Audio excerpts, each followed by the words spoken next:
more than ever, we need to collaborate. We need to generate ideas. We need to generate solutions together.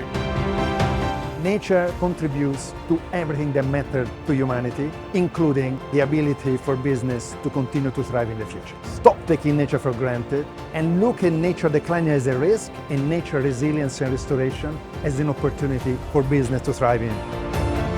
The cost of inaction is much higher than the cost of action. So really taking action in the benefit of nature is vital for everyone. We all recognize the scale of the ambition that we need to get to. It's about halting nature loss and getting it on track to becoming nature positive.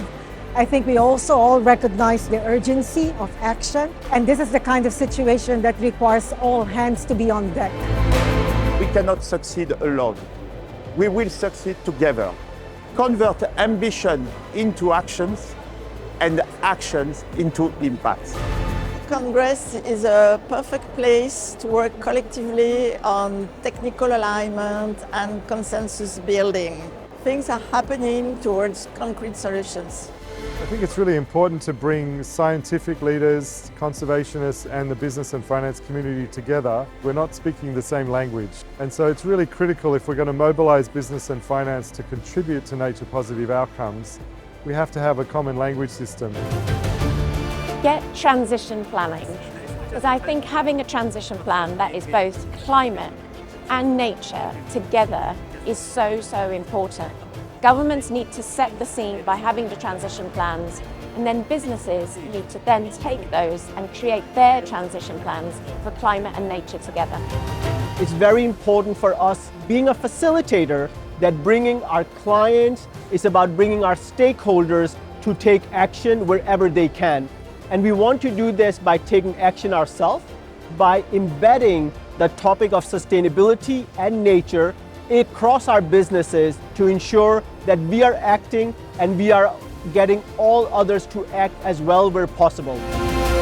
The risks linked to biodiversity loss and ecosystem degradation are already translating into business risks.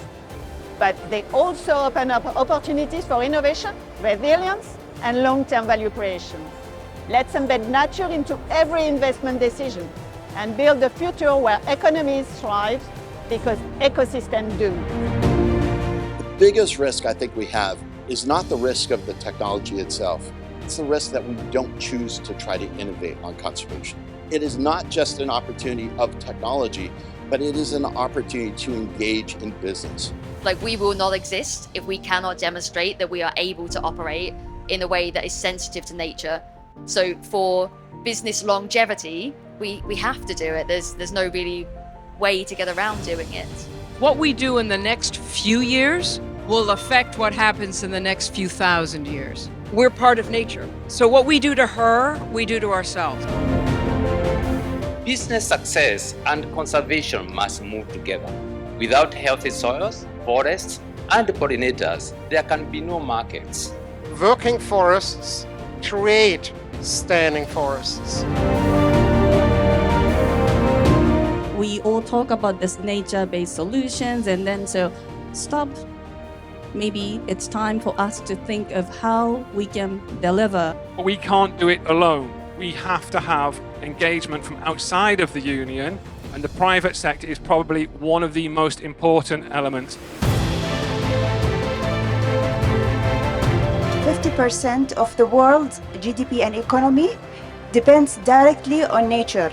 So when we talk about nature, preserving nature, it's not about only preserving the beauty of nature, but it's about sustaining the strong foundation that we are building for the future.